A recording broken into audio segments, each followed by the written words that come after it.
ত্রিপিটকের সমস্ত বন্ধুদের নমস্কার। আমরা মুর্শিদাবাদ ঘুরে এলাম। চলুন এবার আপনাদের নিয়ে উত্তরবঙ্গ যাই। উত্তরবঙ্গে যাওয়ার জন্য ফ্লাইটে যাওয়ার দরকার নেই, কিন্তু আমাদের হাতে সময় খুব কম ছিল, তাই জন্য আমরা একটু সময় বাঁচানোর জন্য ফ্লাইটে যাচ্ছি। আর উত্তরবঙ্গ মানেই কিন্তু দার্জিলিং নয়, দার্জিলিং ছাড়াও এখন অনেক জায়গা হয়েছে। ডেলো, কালিম্পং ছাড়াও ছোট ছোট অফবিট লোকেশন যেগুলোকে বলি আমরা, সেখানে প্রচুর হোমস্টে এখন অ্যাভেলেবল, যেখানে মানুষ ঘুরতে যাচ্ছে। আসলে যে সেখানে অনেক কিছু দেখার আছে এমন নয়, প্রাকৃতিক দৃশ্য। যাই হোক, দেখুন কিভাবে বর্ষায় যে বন্যা এসেছিল তিস্তায়, তার জন্য কত ক্ষতিগ্রস্ত হয়েছে জায়গাগুলো। পাড় ভেঙে গেছে, রাস্তা ভেঙে গেছে, নতুন করে আবার সব কিছু তৈরি হচ্ছে। এইসব নিজের চোখে দেখে এলাম বলে এই ভগ্নদশা, তবে কিন্তু বুঝতে পারলাম যে সত্যি কতখানি ভয়ঙ্কর হয়ে উঠেছিল এই নদী। একদম সমস্ত কিছু ধুয়ে মুছে দিয়ে গেছে, দেখে ভীষণ ভয় লাগছিল। রাস্তা নতুন করে তৈরি হচ্ছে, রাস্তার কোনো চিহ্নই নেই। ব্রিজ ভেঙে পড়েছে, রাস্তার দুপাশের বসতি ভেঙে পড়েছে, দোকানপাট সব কিছু। দেখুন ব্রিজটা কিভাবে ভেঙে গেছে। যাই হোক, আমরা আজকে যে জায়গাটায় যাচ্ছি সেই জায়গাটার নাম সাংশের। সাংশের হচ্ছে কালিম্পংয়ের কাছাকাছি একটা জায়গা।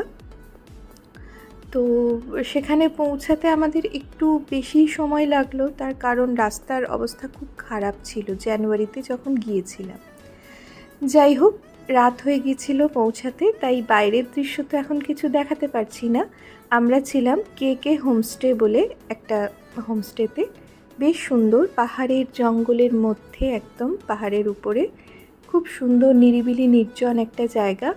রুমটা দেখুন বেশ বড়, এবং খুব গুরুত্বপূর্ণ যেটা, সেটা টয়লেট, সেটাও পরিষ্কার পরিচ্ছন্ন। গিজার আছে, সব রকম অ্যামিনিটিস আছে একটা হোটেলে যা যা পাওয়া যায়। হোমস্টেগুলো একটু সাধারণ গোছের হয়, খুব সফিস্টিকেটেড হোমস্টে এই সমস্ত অফবিট লোকেশনে পাওয়া যায় না, কিন্তু মোটের ওপর বেশ ভালো। এবং পাশের রুমটাতে আমাদের দুজন বন্ধু সৌরভদা আর রিমঝিম ছিল। বাইরে তো এখন কিছুই দেখা যাচ্ছে না, ভীষণ ঠান্ডা, গরম গরম চা এবং পাকোড়া চলে এসছে, যেরকম সাধারণত হোমস্টেগুলোতে থাকে। বেশ পরিষ্কার পরিচ্ছন্ন। এই যে সকাল হয়েছে, সকালবেলা উঠেই দেখি হোমস্টেতে মাস্ট যেটা, তাদের পোষ্য কুকুর থাকে।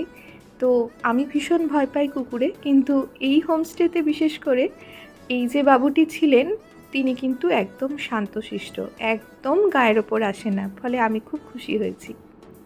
দেখুন কি সুন্দর পরিপাটি করে সাজানো একটা বাগান, ছিমছাম ছোট্ট একটা সুন্দর হোমস্টে।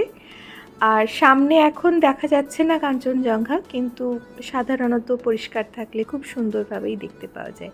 তাতে বিছানায় শুয়ে শুয়ে বা ব্যালকনিতে দাঁড়িয়েও দেখতে পাওয়া যাবে।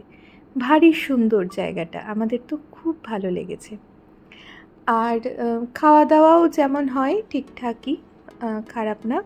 তবে এত শান্ত নিরিবিলি এই সমস্ত জায়গা, এখানে থাকার এক্সপিরিয়েন্সটা নেওয়ার জন্যই কিন্তু মানুষ চায় এইরকম শান্ত পরিবেশে, প্রকৃতির কোলে একটা দুটো দিন থাকার জন্য। আমি তো নিচে নেমে এলাম, আর এই সুন্দর পরিবেশে সৌরভ হঠাৎ দেখি ব্যালকনিতে দাঁড়িয়ে আমার ক্যামেরার দিকে তাকিয়ে এইসব করতে শুরু করেছে। কী যে করছে সেটা আমি নিজেও বুঝতে পারলাম না। যাই হোক, এটা হচ্ছে খুব খুশির বহিঃপ্রকাশ। সেই সময় ওর পাটাও ভেঙেছিল, তাই খুব বেশি উপর নিচ করতে পারছিল না। এই যে আমাদের প্রাতরাশ চলে এসছে। এই খাবারটার নাম কিন্তু ওয়াই ওয়াই। এটা ঠিক ম্যাগি না, ম্যাগির মতনই খেতে একটা জিনিস, একটু আলাদা স্বাদ।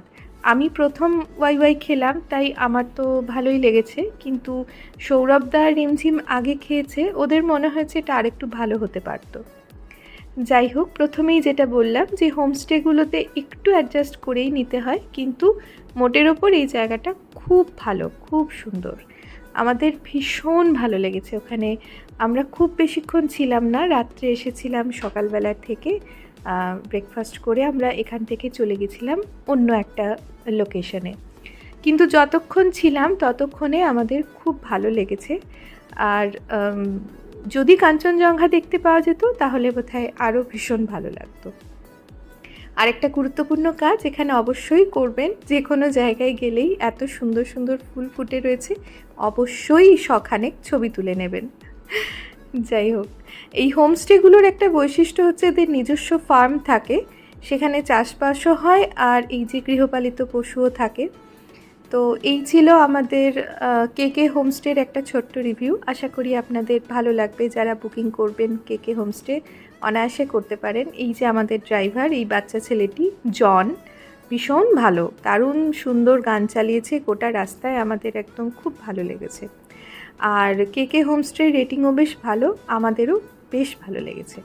কাজেই আপনারা পরের বার এখানে এলে আসতেই পারেন, অসুবিধার কিছু নেই বলেই মনে হয়। দেখা হবে অন্য কোনো অফবিট লোকেশনে। ততক্ষণ পর্যন্ত আপনারাও ভালো থাকবেন। আর যদি আমার ভিডিওগুলো আপনাদের ভালো লাগে তাহলে নিশ্চয়ই আমাকে উৎসাহ দেওয়ার জন্য লাইক শেয়ার করুন।